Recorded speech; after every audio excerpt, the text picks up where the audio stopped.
67 degrees right now. Ron and Dave, and I don't know. The big question is, where in the world is Maggie McDaniel? Is she here? Is she there? Where is she? Oh, she's here. Good morning, Maggie. And it was good to see you yesterday at Mass, Maggie. So what a beautiful Mass that was celebrated with the parents of the priest at the cathedral yesterday morning. Absolutely. It was a gorgeous Mass. And actually, I was there Saturday evening, too, for the men who were instituted as acolytes that are in the deacon formation. And they'll be ordained next September, but I'd like to kind of do a shout out for anybody listening who, if you're a man and you're interested, there's no commitment, talk to your pastor and then reach out to Deacon Dan Breyer down at the Diocese of Toledo. They are starting the process now for the next class. That's fabulous. Yeah, it is. I was thinking about the Mass yesterday morning. I was getting ready for that Mass yesterday, and Eileen said to me, right before we were getting ready to leave, she said, "You smell really good." And I said, "Thanks. I use both nostrils." And I do. I'm Moving on. I'm a good smeller. All right. Good morning. Moving on. Yeah. And I also we want to congratulate again Bishop Dennis Walsh from the we did have two other men who were consecrated bishops from the diocese. Of course, Robert Donnelly, but he was stayed in the diocese. The difference is, Bishop Walsh was called up into a new diocese right away and consecrated there and installed right there. And, Bishop Ottenweller was also an auxiliary for Toledo before he was moved on to be the second bishop in the Diocese of Steubenville. So we did have two other men from our diocese who were bishops. But this is the first one who was called out into another diocese, which congratulations to him. And really, like you said, it's a testament to all of our priests and the formation that our men receive here. We are so blessed indeed. Yeah. And Maggie, staying with that for just a minute, you have kind of a unique relationship with many of our priests, many of our pastors, in that you take them on pilgrimages along with groups, and you really get to know them over that period of time, right? And you see their own reaction during pilgrimages. Oh, absolutely. And what is really a blessing for me, there's so many priests that, I may know, seeing them come up through formation, or you see them, but you can't go to all the parishes to masses and hear their homilies. Now you get to spend, 10, 12 days with them and hear their homilies, listen to them talk, watch them interact with their parishioners, or in some cases the students if it's university.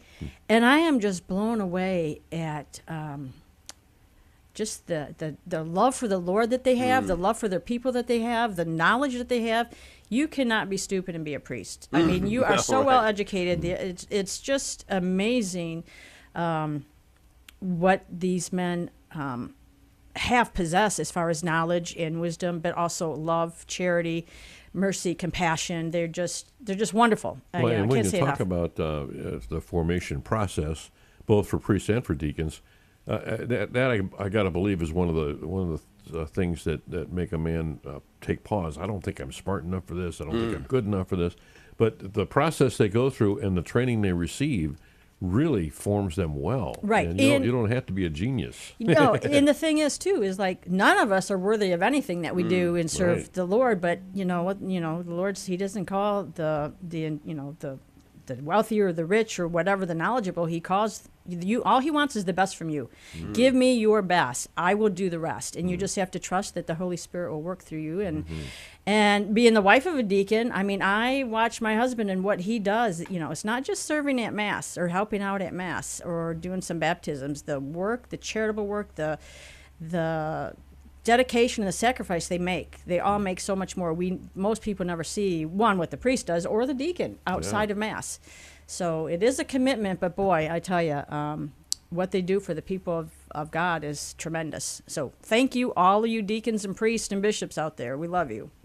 You think about the wisdom of the church, Maggie, when it brought back the active diaconate as a permanent, being a permanent diaconate, rather than one on the way to the priesthood. Where would we be if the church in modern times had not brought back that service, that particular ordination to the service of the people of God? Oh, yes, especially with the shortage of priests that we have right now. I think the pastors and the priests would be, and the people would be, in trouble. Absolutely. So, we're very grateful for that. And another thing I just want to do a quick shout out today, of course, is St. Jerome. Yeah. And since we cannot get to the Holy Land right now, but we do visit the cave where he translated the Bible into the Vulgate, which means the language of the time into Latin.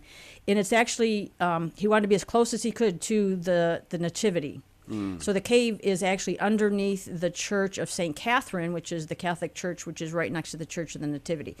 Underground, it's all these caves that are connected underground. It's all one thing, but he had his little cave, and he spent 30-some years in Bethlehem, translated the Bible so it could be read by the people in their own language, which at the time was Latin. Wow. Yeah. So, and happy birthday, Teresa and Sandra, 29 on the 29th. All right. There Happy you birthday. Wow, a lot to think about. Yes. Thanks, Maggie. Thanks, guys. God bless We your won't day. have you next week. Maybe we'll have Riz. Yeah. Hopefully we can get Riz on the air. We'll be right back.